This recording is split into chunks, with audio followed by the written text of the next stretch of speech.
Welcome to a special edition of the Darden Admissions Podcast. I'm your host, Brett Twitty, and you are listening to a new episode. On this episode of the podcast, I'm excited to share my recent conversation with Jingjing Li. Jingjing is a faculty member at the McIntyre School of Commerce here at the University of Virginia, and she is also one of the academic heads for the MS in Business Analytics program, a partner program between the Darden School of Business and the McIntyre School of Commerce. I recently connected with Jingjing to talk more about her background, her research in artificial intelligence, what she loves about the MSBA program, and so much more. I think you're really going to enjoy this conversation. And as always, if this conversation is helpful for you, please like this episode and subscribe to this podcast so you never miss an update. And remember, you can always check the episode description for links to Darden blogs, social channels, and more. And now, without further ado, here's my conversation with Jingjing Li. Jingjing, welcome to the podcast. Thank you for having me. It's great to have you here. How are you doing? How's everything going?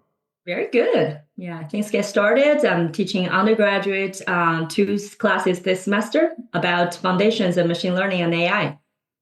All right. And so you have a very full plate. You know, the inspiration for this conversation is you're one of the academic heads for the MSBA program. We have a head from Darden, and you are the McIntyre academic lead. And we wanted to have you on the podcast to talk more about the work that you're doing with the MSBA program. But before we get there, I think it'd be nice just to learn a little bit more about you and your research interests. And then we'll turn our attention to the MSBA program and the MS in Business Analytics program. Does that sound okay? Sure, absolutely. So my name is Jingjing Li. So I've been at UVA for 10 years, more than 10 years. So my research interest is in the area of AI, machine learning, and big data analytics. In the past, I have done research in the areas of consumer behaviors, healthcare, public policy. Now I have several generative AI ongoing projects and feel very excited about those. Yeah, that feels like a very hot topic right now. Everybody's interested in AI. Obviously, a lot of money being invested in AI. Everybody's trying to figure out, is this a real thing? Is this another kind of bubble?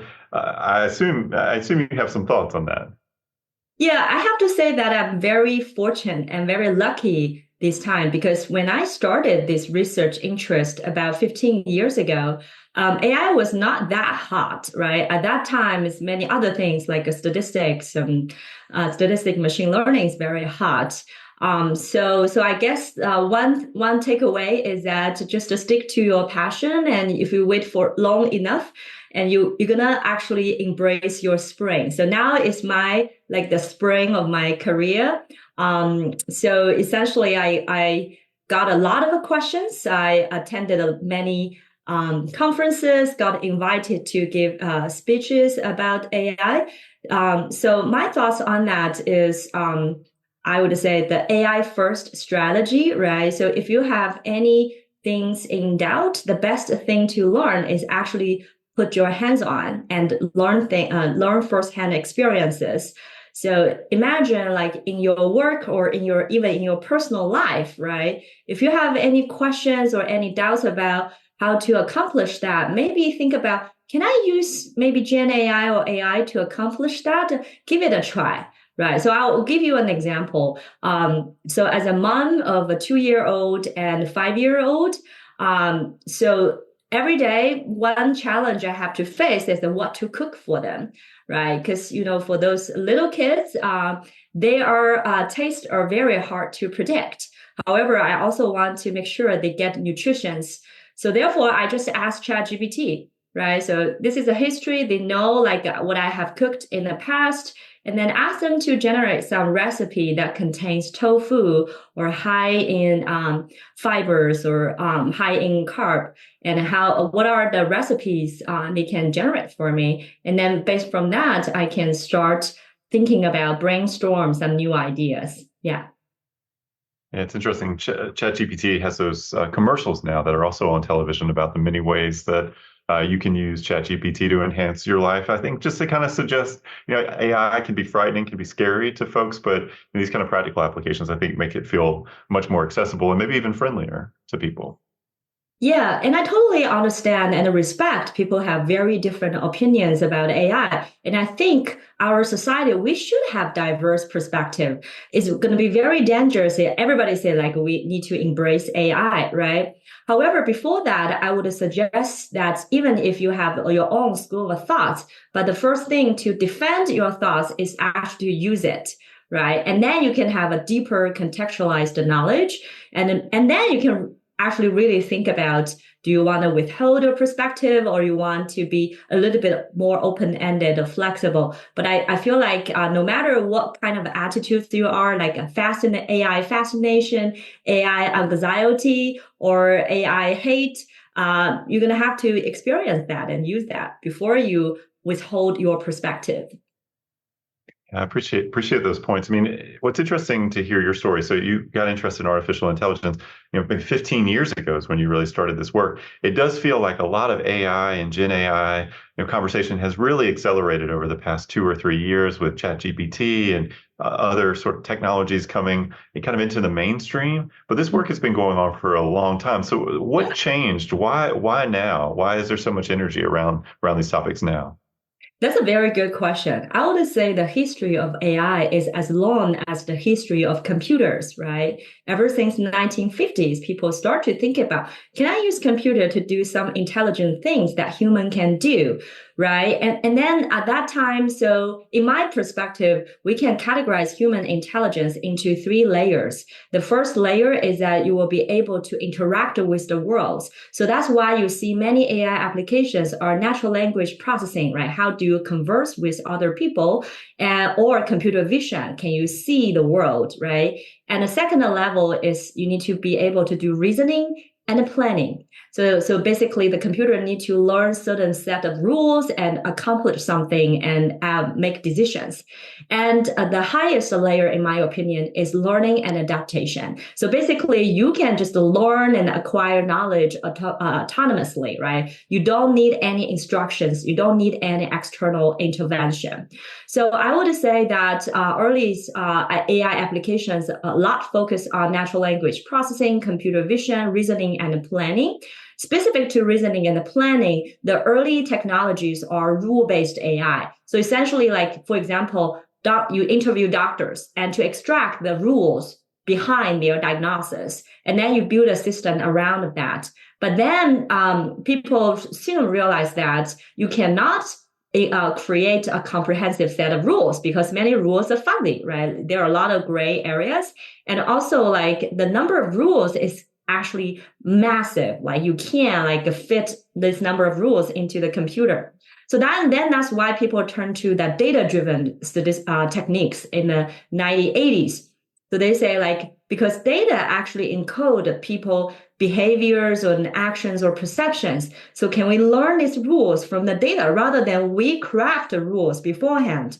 And that's why in the 1980s, statistics, like statistical machine learning, is on the emerge, right? So they start to learn. And at that time is that the neural network, the antecedent of, or the deep learning models, right? The fancy technology we see nowadays start to arise. However, the neural network back in the 1980s did not enjoy a huge success.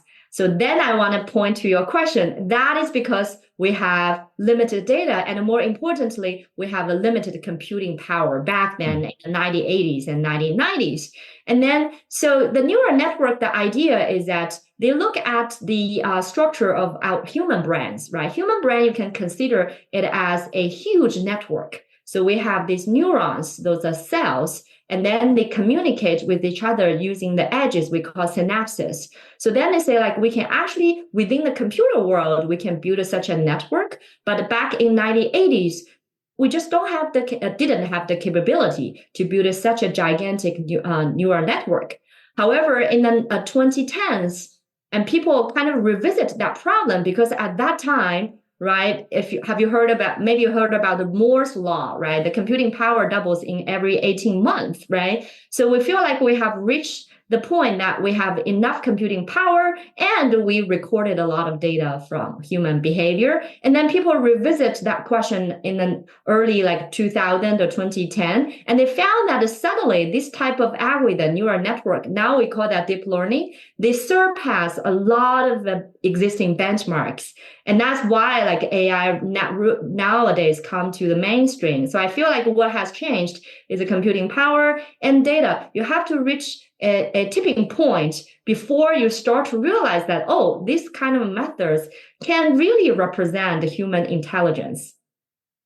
It's been interesting to follow the conversation around AI. I was really struck that a lot of the people who are out there talking about AI, let's say Sam Altman as an example, one of the things that came up in the interviews that he was doing, at least initially when ChatGPT was starting to gain traction, is around this idea about the dangers of AI and saying things like there's a non-negligible chance that AI could destroy the world. Right, that was something that would come up in these interviews. But then when you talk to people about like where is AI right now in terms of its compute ability to sort of do things, it's nowhere close to that. And I thought it was such an interesting communication strategy to start with this thing that is apocalyptic and at least suggests that this could potentially happen when you're trying to socialize, get people using this technology and sort of adopt it in their maybe everyday lives.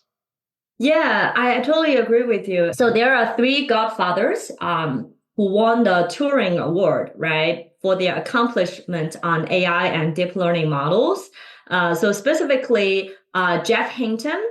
So he is actually worried about the future of AI, right? So his students actually is among the OpenAI board, but he left the OpenAI. So there are a lot of stories behind. People don't know. It's just the guesswork, right? And another famous researcher is the Yan LeCun. So he withhold more like a positive perspective, say like we are not there yet. We see many areas that AI cannot replace human beings. So I feel like it's really depend on the context, right? So we have so many application domains. And even in my own research experiences, I found certain highly vertical domains, such as healthcare. AI is not there yet. So we need to have human in the loop. We need to combine human knowledge with AI knowledge. But maybe in some areas, such as like a writing or art creation, maybe AI is very close.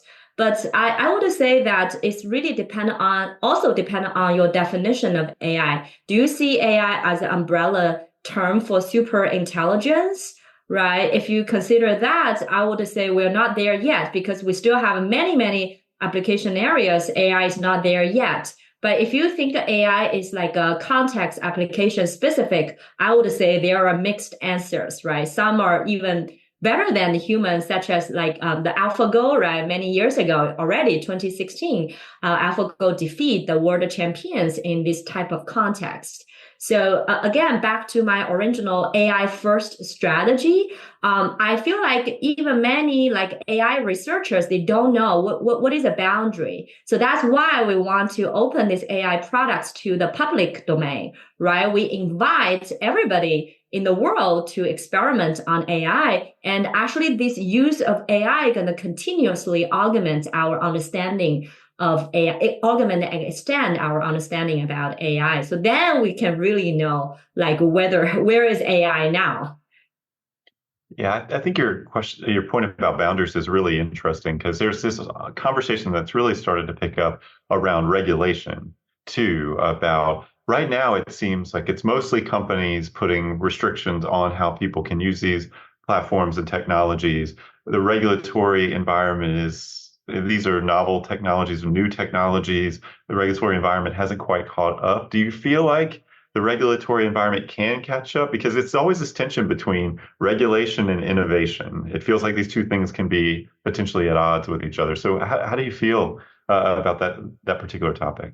Yeah, absolutely. So I think it's not new for AI. Any technological innovation, we always face this tension between regulation and innovation. And usually technological innovation comes first. That generates a lot of use cases. And then suddenly anomaly arise, right? And then usually there is a big news on about these technologies, and people are shocked about the danger of the technology, and then regulation come after. So I would predict that for AI, it will be the same cycle, right? We're gonna see the emergence of a lot of innovations, and then we're going to see a lot of big negative news. And that actually very helpful for my career because whenever there is a negative publicity about AI, and I can get some people ask me and people invite me for a talk, say like, what is your opinion about that? Right. But then, so I would say that I will not blame like a regulation or regulatory department because even for the technical pioneers, we don't know, right? So if you think about it, for these AI technologies, those developers, those researchers, they develop the AI models. Usually we have like a closed set of a benchmarking data set, right? So this data sets, let's say Q&A data sets, can you, based on the question and provide answers, we compare with the human answers, right? So those are very limited, closed domain data set for us to kind of test the AI performance. And then we release the technology to the general public. And then there are gotta be like so many applications we will never imagine that people can use that, right? And then, so that's why that even for the AI researcher, we cannot provide a very useful guidance for the regulatory department, say like, oh, you need to be worried about that. You need to pay attention to here, because we are actually very limited in our vision and horizon. So I would say that there always this time period that you feel like it's very chaotic, right? You feel like you have a very mixed feelings about AI, but I'm sure that a regulatory department gonna catch up. So I think the EU AI Act and US, like the White House executive order, they already start to touch upon that. And at this stage, it's like umbrella general framework, right? It's kind of a define which areas we need to pay attention to, but it's not hasn't been to the tactical level in terms of like, oh, you need to be mindful about these specific set of consideration, like the gating factors before you release your products. But I feel like the regulatory department is also constantly evolving. I think as long as the strategic direction is that regulation, the leadership feels like the regulation is important in the AI. So then you put resources and human labor into that area. And I feel like ultimately it's going to close the gap, or maybe the gap is going to be smaller for people to tolerate. I think it's a really interesting point. I think there's this interesting thing about the speed of business, the speed of innovation, and any regulatory framework that could be created. It feels like business or innovation is always pushing at the edges of any regulatory framework that might be out there and exist. So it really does come down to your board, the leaders in the company, also having a sense of how they want to operate ethically and what feels responsible, given the context in which they're working. I think that's something that is invariably, whether you're talking about AI or another industry, that's always present because of how businesses are incentivized. Yeah, and I also want to follow up on that, right? I feel like it's very, very important to get all the people in the same room to discuss that. Because right now, what I'm seeing is that we have these like perfect bubbles and silos, right? We have those AI researchers and developers, they constantly knock on this like a technological frontier. And we have these business organizations, they push on the applications. And then we have the regulatory departments. And then if you go to these professional or academic conferences, you see these AI topics a lot.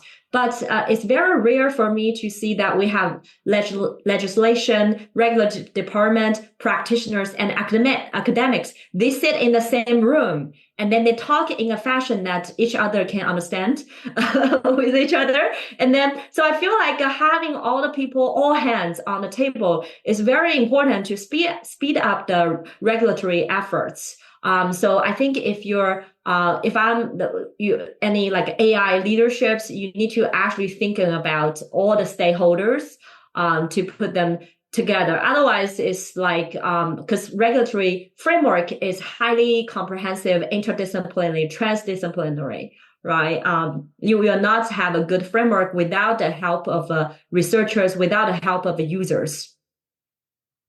It seems like a good segue to potentially talk about the MSN Business Analytics program, a program that sits very much at the intersection of business and analytics. A lot of tools and techniques that students will learn, including artificial intelligence, machine learning.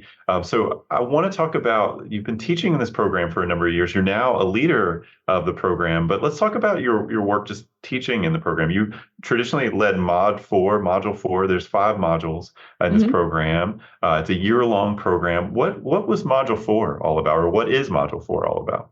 So it's not surprisingly, Module 4 is about AI. So it's big data and AI. So I'm teaching the managing big data courses and Mod 4.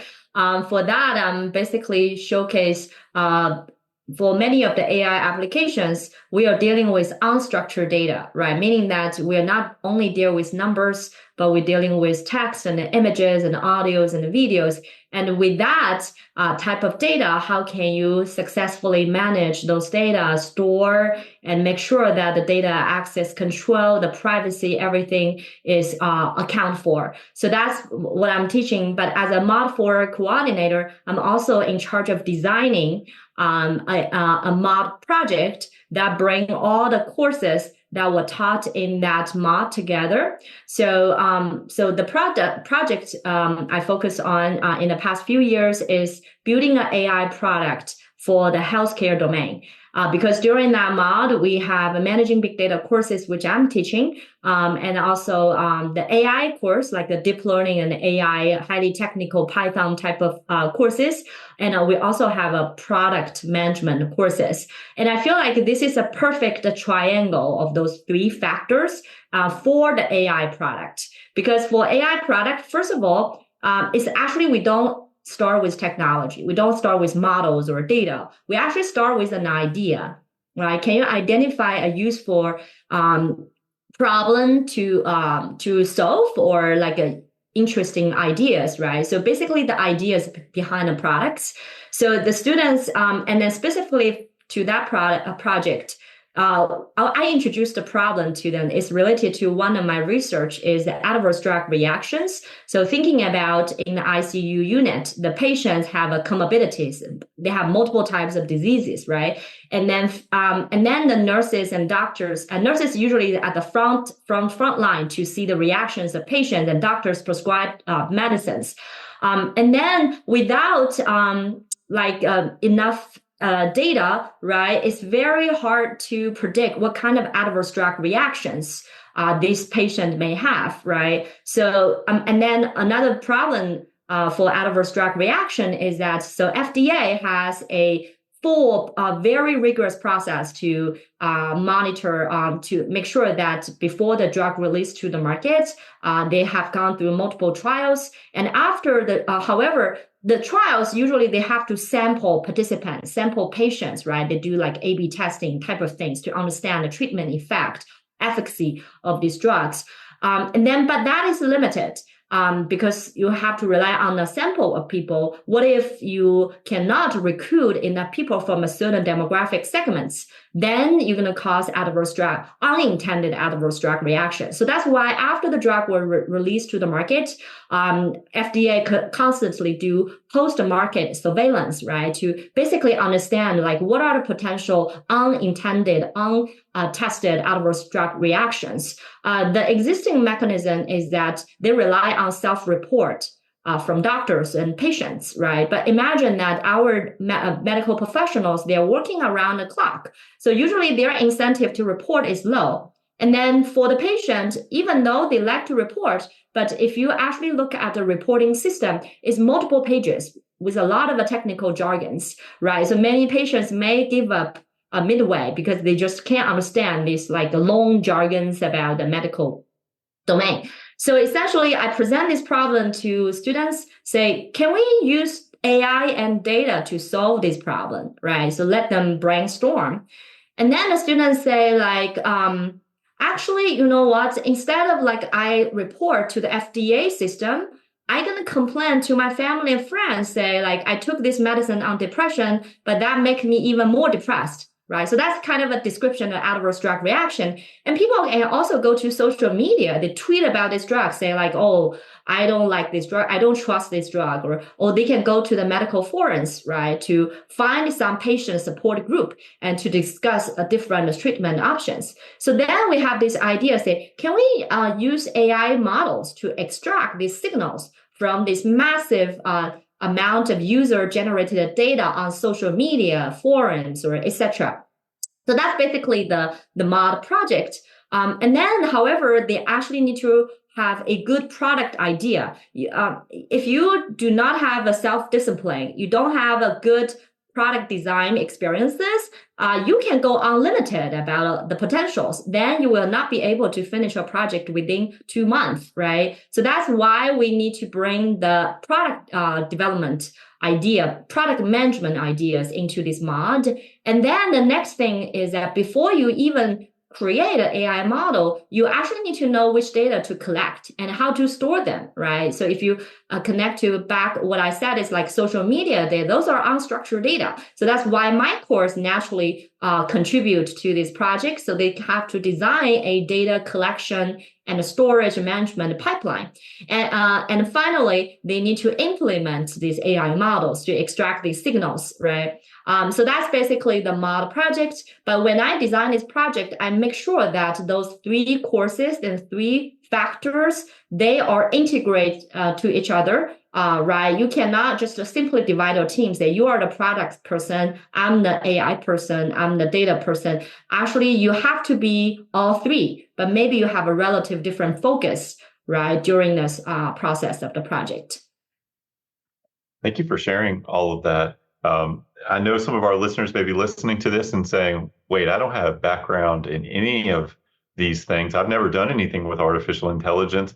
I've never scraped a whole bunch of social media and tried to get it into an organized form. And product development, I have no experience with product development. What do you say to folks who do not have much background or interested in the topics and maybe also interested in the MSBA program? What would you say? What would you say to them? Yeah, so I would say that even for the MSBA folks, right, before they get into the Mod 4, they know nothing about these courses. So for the MSBA students, the onus is on the professors to kind of distill this very difficult concept into an applicable, easy to digest format. And then I am very happy to see that all the students actually understand, even for the domain, the healthcare. We probably only have 1 out of the 55 students have a healthcare experiences. The idea to overcome that is that I ask them to do the interview. I ask them to shadow the doctor. And then they kind of understand how to build their empathy, right? So for non-MSBA audience, if you're interested in MSBA, you want to get a head on that, I would actually ask you to focus more on your experiences, on the application, the product management side, because all the data management and model creation are downstream tasks. If you couldn't identify a specific areas you are passionate about and also is a feasible product ideas, you will not be able to create any fancy AI products. So it always comes to who you are, what you are interested, and then also pay attention to your day-to-day lives, right? The experiences, and then follow these, for example, AI influencers, join some professional conferences and read news and articles about this AI, and then use that on a daily basis. So I feel like that is a way to get you started. And I'm always a big believer of learning by doing, right? Another thing is that learning by teaching. So what I encourage my undergraduate students to do is that I ask them to try ChatGPT or Gen AI tools to help with their homework on some like a limited. So I oppose some like policies, like when, where to use, but then I encourage them to teach each other, right? So this is my innovative prompt. This is my process. And then you join a learning community, and that is very important to learn from like-minded people. So then just a kind of plug in for the MSBA programs, we actually host a lot of like speaker events, right? We invite both Darden and the McIntyre schools do, right? So we have many of the special speaker series, and then many of them are actually open to the public, right? So be mindful about these events and go there. I feel like for me, like the biggest takeaway from those events are not about what the speaker said. Of course, sometimes because I sometimes like you got some fresh insights, but the most important thing is to find like-minded people. Just like you need to find your personal training buddy so that you constantly do your weight training every day, right? Because you know that there is another buddy there. Like if you don't record your steps, and then you know that you're going to behind the leaderboard, right? You need to find that community to join. I love that. I love that point. And in the MSBA program, these are all team-based projects. It's worth noting. You're not working by yourself. You have a team of people. Some folks may actually have direct experience with the things that you're working on, and everybody brings something to the team. And we have lots of people in the MSBA program from lots of different backgrounds. I think sometimes people focus on that analytics piece and the more technical ends of the program, but there's also a big emphasis in this program on communication and being able to take the data and tell a story with the data, to communicate with various stakeholders, to touch back on a point that you made previously. Why does this data matter? And to ultimately be able to socialize why it matters. That's not just about being able to use Python or SQL. It's about actually being able to explain to a lay audience who may not necessarily know technically everything that happened here, why this is important, what we should do about it, these kinds of things. Yeah, I totally agree with you. I think communication, right now with the Gen AI, I feel like communication is even more critical. Thinking about how you interact with Gen AI is actually communication, right? So the people who benefit the most from the Gen AI is the good communicator who can write good prompts and constantly refine their ask. They are very articulate about what they want, and then they're going to get something from AI. If you are a mediocre communicator, you won't get so much. You're going to only get mediocre responses from Gen AI. So then back to the MSBA program, I feel like that is the biggest unique advantage of the MSBA programs, because we have communication faculty throughout the modules. And because that is based on our view that communication is utmost important, especially in the analytics and AI field. I think also for many folks who are interested in the MSBA programs, they are typically working professionals, right? Imagine that in your organization, if you can only just communicates with your computer using Python, you lose a lot of opportunities to really socialize your brilliant ideas to other people, right? So I feel like, however, it's very hard to do because usually it's different trainings, right? If you do deal with your Python codes or model, you need to do attention to details. You need to make sure that you are very deep into these kind of ocean of the Python code, the syntax. However, for communication, you actually need to prioritize, right? For some areas, you need to emphasize more. For some areas, you only focus on the big picture. So that requires you to have a differential attention to different areas. But for coding, you actually need to have a high level attention to detail throughout. So those are very, very different skills. And I think what MSBA did a very good job at this is that we, as a model coordinator or faculty, we actually give you feedback about your presentation even before you present, right? So for example, for Mod 4, many students ask me you have this triangle. I like that idea, but I feel like they are so disconnected. So I actually sit down with each team, go through their slides, adjust the orders and adjust the content. And sometimes students say, I really want to show my Python codes for this model, the architecture, that's so fancy. And I say think about who is your audience, right? Maybe it's better to put that into the appendix slides. And in the main deck, you talk about your takeaways rather than the detailed journey. So I think that is this kind of importance of communication. Every faculty member understand that, and we are willing to put time to coach students to go through these obstacles. The MSBA program is a joint program, partner program between the Darden School of Business and the McIntire School of Commerce. You are the McIntire academic lead, as I mentioned earlier in the conversation, for the program. This is a new role for you. What's exciting to you about this role?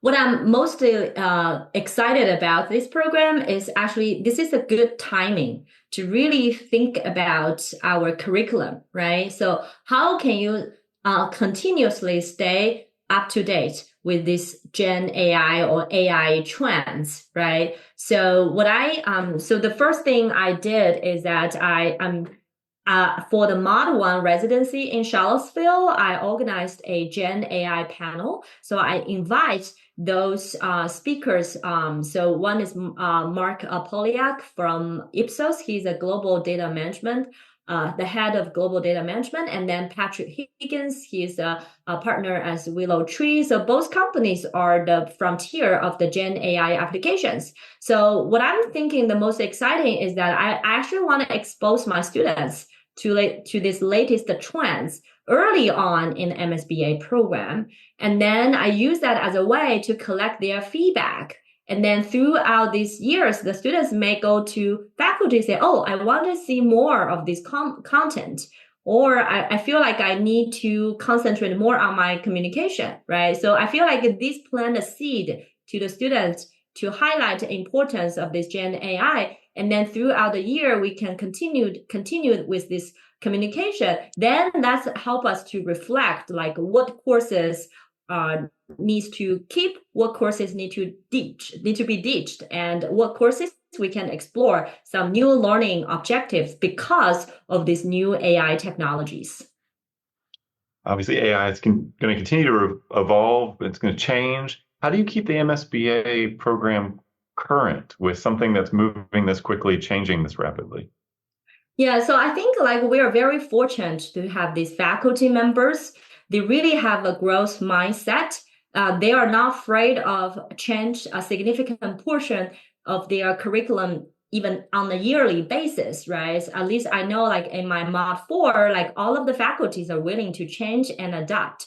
So I think that says the faculty, the MSBA faculty, both from Darden and McIntyre, we're not afraid to change. And we are actually very passionate to learn new things. Even before Gen AI was the hot topic, we already instilled the Gen AI concept, the AI concept, the big data while ago, like long before the 2023, right, into the curriculum. It's just like we use a different terminology, right? Now we can say that's AI, but actually students already got exposure to that. So I feel like one is that we are not afraid of change. The second is that the expertise of this faculty will already like kind of stay ahead of the curve in terms of integrate AI into the latest curriculum. Another thing like we are experimenting on is that we need to think about some innovative teaching cases that will be influenced or facilitated by Gen AI. For example, Gen AI can be a very intelligent tutor, right? Or Gen AI can augment the knowledge that we don't have time to cover during the fast-paced module. So I think that's another area I want to focus on is that I want to encourage my faculty to rethink their learning objectives and try to integrate Gen AI into their teaching, and then to see what things we can accomplish. Yeah, so it's kind of a design thinking product development ideas, right? So design thinking, piloting, prototyping, and collect the feedback. And that's the kind of a unique nature about MSBA. So all the faculties on board on that. Yeah. Yeah, I think one of the really interesting things about MSBA is that this curriculum was developed expressly for this program. It's not like you go take a class at McIntyre, you go take a class at Darden. The faculty from both schools came together and designed this curriculum expressly for the MSBA, and it evolves. It's continued to change as new technologies are added, new tools, techniques come on. That it feels like it's very topical, very relevant, and it's a credit to the faculty for keeping up with tools and techniques and technologies that are changing so rapidly. Yes, so I think integration is a big advantage of this program, right? So we are a believer of customized and personalized education. So that's kind of something we work on.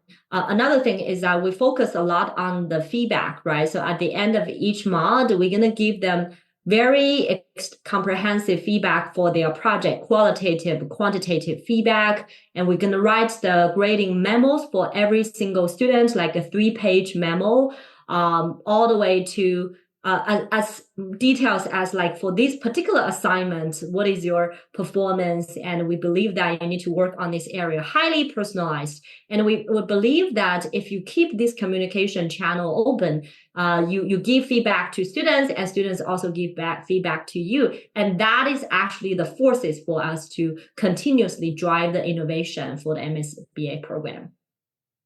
Well, just a couple more questions for you, Jingjing. One question that's been on my mind as we've been having this conversation is you've been interested in artificial intelligence for a long time at this point. What got you interested in artificial intelligence, and what has kept you interested in artificial intelligence for this entire time?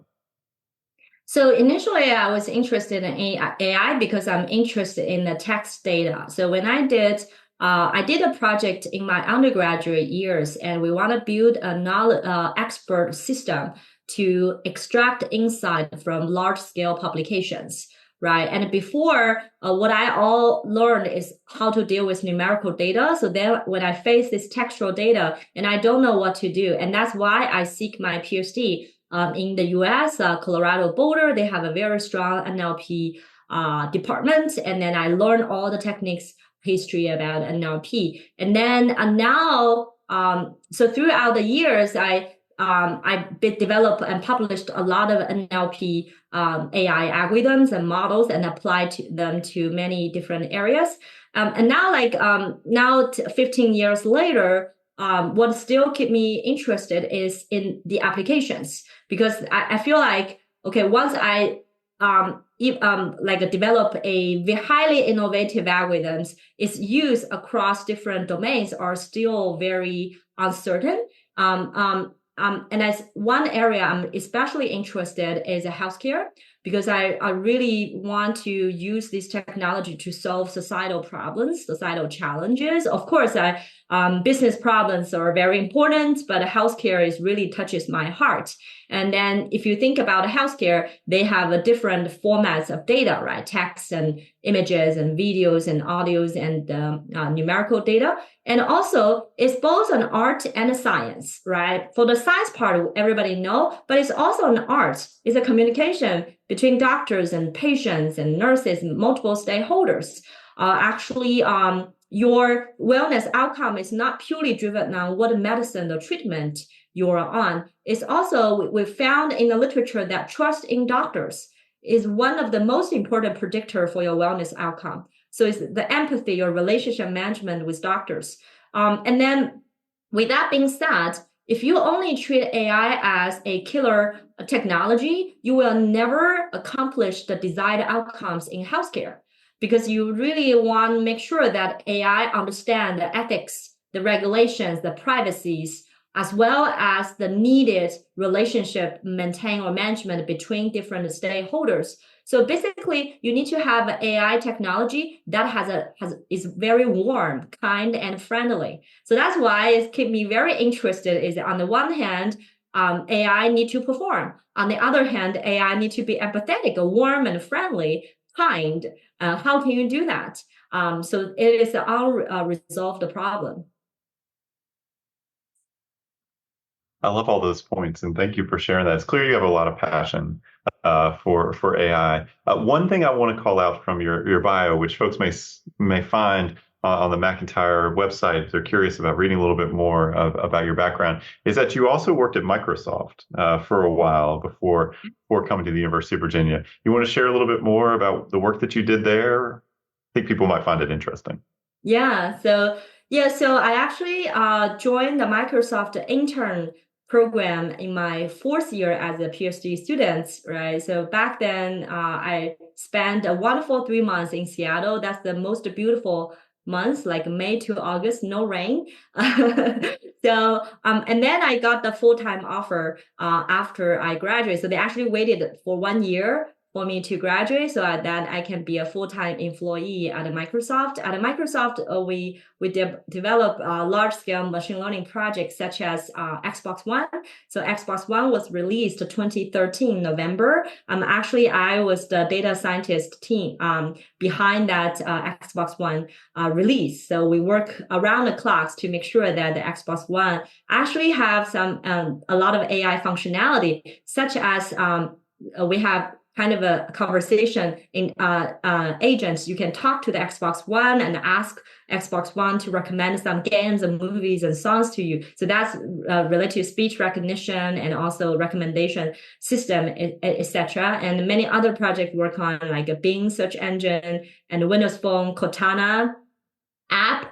Yeah, so those experiences really expand my horizon about what AI can do. Another thing is that actually make me to be very appreciative about the big data, right? And the computing power we have nowadays is really expanded my horizon.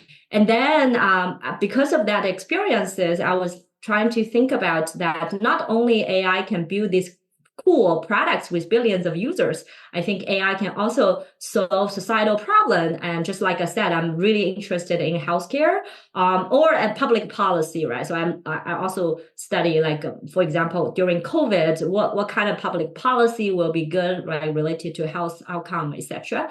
So that's why I think like I want to join academics, because I have the freedom to explore whatever societal challenges I'm interested. Yeah, but I'm very appreciative of that experiences that prepare me very well for my current role. Yeah, thank you for sharing that. Is there a hot topic in AI that's really captured your interest? You mentioned you're interested in healthcare, public policy, but anything, from the news or some of these recent stories in artificial intelligence or generalized artificial intelligence that has captured your interest? Yeah, so I think like another area topics I'm interested is actually the Gen AI and the future of work, right? So people have this existential risk, threats, ideas, right? So it's basically like AI can replace them, displacement, or versus upscaling, descaling. So I think that is also a classic business problem, and that's worth kind of studying. And I want to say that study AI use in an organizational context is especially more difficult than study individual level AI use. So for example, if you only look at one person, how they interact with AI, that's relatively easy. You can use multiple methods like interviews and focus group or secondary data, field experiment, etc. But if you want to study in an organizational context, you have to think about that individual is embedded in the fabric of organization, like culture, their power dynamics, right? Their organizational hierarchy, and then their reward system, incentives, and the leadership style, etc. So there are so many confounding factors, and that can impact people's use, reactions, and perceptions of AI.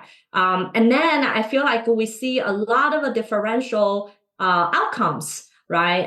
Even within the same sector, similar type of companies, you see company adopt very different policies for Gen AI. Some companies say like, we don't want to use Gen AI for various reasons, safety and privacy and access control. Those are all legit reasons. And those companies say, why don't we wait for us to create a proprietary AI model only with our company's data before we promote and broadcast the use of AI.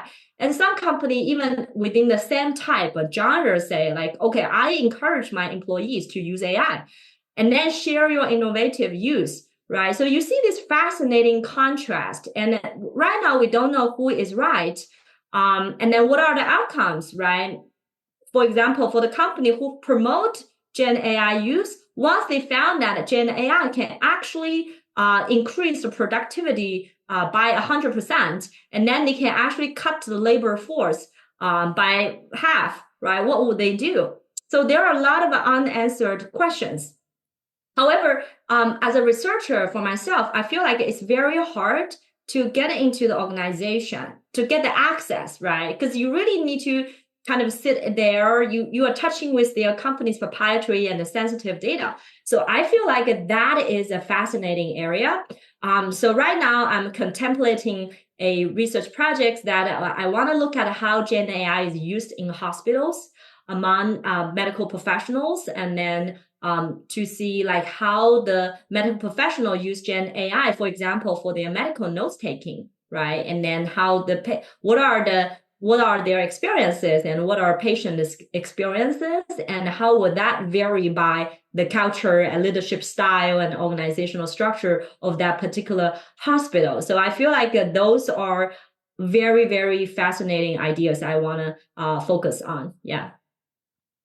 I appreciate your sharing all of that. It does feel like AI, there's so many different things you can look at, whether it's, the implications for the future of work. There's an energy component to this, right? Because you have to build all these data centers, and what does all that mean for the bigger questions around climate? I mean, there's so many things to look at here, and it feels like we're just kind of getting started with a lot of this work, even though some of this technology has been around for a while, but things have certainly accelerated here. Jingjing, thank you for answering all of my questions. We could have probably gone on for a lot longer talking about AI and generalized artificial intelligence, but we'll stop here. But thank you so much, and obviously best of luck. Exciting year ahead with the MSBA class. They are working their way through their first module or so.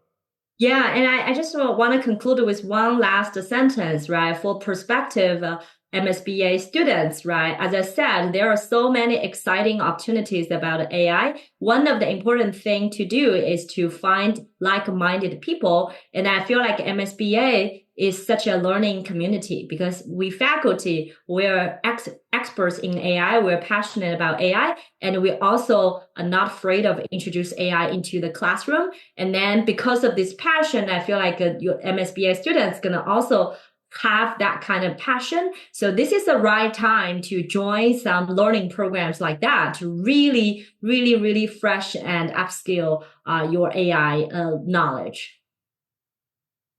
Thank you, Jingjing. I think that's a great place to stop. So have best of luck the year ahead, and really enjoyed this conversation. Thank you so much. You too. Likewise. Thank you. And that was my conversation with Jingjing Li, a faculty member at the McIntire School of Commerce and one of the academic heads for the MS in Business Analytics program here at the University of Virginia. As always, if you have any comments, suggestions, requests, anything you'd like for us to cover here on the podcast, we're all ears. We can be reached at Darden, that's DARDEN, @virginia.edu. Until next time, stay safe, be well, and thanks for listening.